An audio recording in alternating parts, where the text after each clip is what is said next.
Hello everyone, welcome to this channel. I am C S Ritu. आज के इस video में मैं बात करूंगी आपसे कॉनकॉर के बारे में।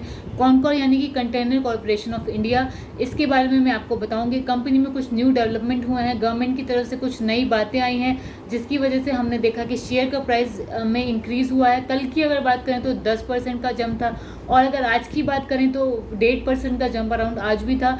और इन न्यूज़ के आते ही टारगेट्स भी अपडेट हो गए हैं, रिवाइज अपडेटेड टारगेट्स आए हैं ब्रोकरेज हाउसेस के, उसके बारे में भी मैं इस वीडियो में बात करूंगी। तो वीडियो को एंड तक जरूर देखिएगा, और वीडियो अगर अच्छा लगे तो लाइक करना मत भूलिएगा और चैनल को सब्सक्राइब करना मत भूलिएगा। तो चलिए शुरू करते हैं। कॉनकॉर यानी कि कंटेनर कॉरपोरेशन ऑफ इंडिया, ये कंपनी जो है ये मिनिस्ट्री ऑफ रेलवेज के अंडर आती है। ये कंपनी कंटेनर हैंडलिंग और ट्रांसपोर्टेशन के बिजनेस में है। जब भी हम रेलवे में ट्रैवल करते हैं तो वहाँ पर बहुत सारे कंटेनर्स लगे होते हैं, वो कंटेनर्स कॉनकॉर कंपनी के ही होते हैं। अभी इस कंपनी के पास 61 कंटेनर डिपो हैं, जिसमें से 26 कंटेनर डिपो जो हैं वो रेलवे लैंड की लीज पे हैं। और इसके लिए रेलवे जो है एक लाइसेंसिंग फ़ी चार्ज करता है, जिसको कहते हैं LLF, लैंड लाइसेंस फ़ी। इसमें क्या होता है, जो भी कंटेनर्स वहाँ से ट्रांसपोर्ट होते हैं, जो हम उसके लिए रेलवे का लैंड यूज़ कर रहे हैं, रेलवे का लैंड मिनिस्ट्री ऑफ रेलवेज के अंडर आता है, तो उसको यूज़ करने की एक लाइसेंस फ़ी दी जाती है। पहले क्या पॉलिसी थी, इस पॉलिसी में चेंज हुआ है।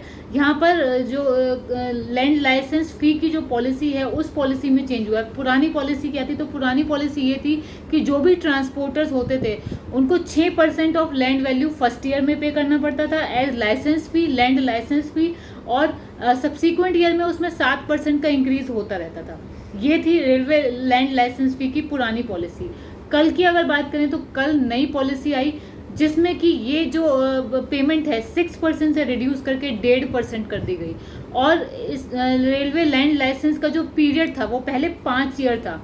5 ईयर के लिए ये लाइसेंस फ़ी का एप्लीकेबिलिटी थी, लीज 5 ईयर के लिए होती थी, लेकिन वो पीरियड अब रेलवे ने 35 ईयर्स कर दिया, मतलब 7 टाइम्स उसको इंक्रीज कर दिया। और लैंड लाइसेंस फ़ी को कम कर दिया, 75% लैंड लाइसेंस फ़ी कम हो गई, 1.5% हो गई 6% से, अगर कोई नया एंट्रेंट है तो। अब इस न्यूज़ के आते ही कंपनी के शेयर प्राइसेस बढ़ रहे थे।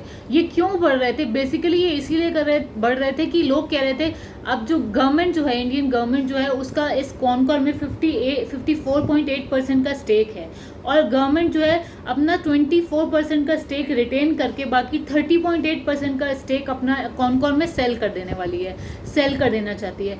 तो उसकी वजह से जो ये जो डिक्रीज़ हुआ है, तो कुछ लोग ये एस्टिमेट लगा रहे थे, एनालिस्ट ये कह रहे थे कि ये जो डिक्रीज़ हुआ है लैंड लाइसेंस फ़ी में, इसकी वजह से प्राइवेटाइजेशन को बहुत ज़्यादा मोटिवेशन मिलेगा। प्राइवेटाइजेशन में नए नए जो प्राइवेट लैंडर्स हैं जो कॉनकॉर में इंटरेस्टेड हो जाएंगे, क्योंकि उनके लिए न्यू एंट्रेंट्स के लिए लाइसेंस फी 1.5% हो जाएगी, 6% से 1.5%।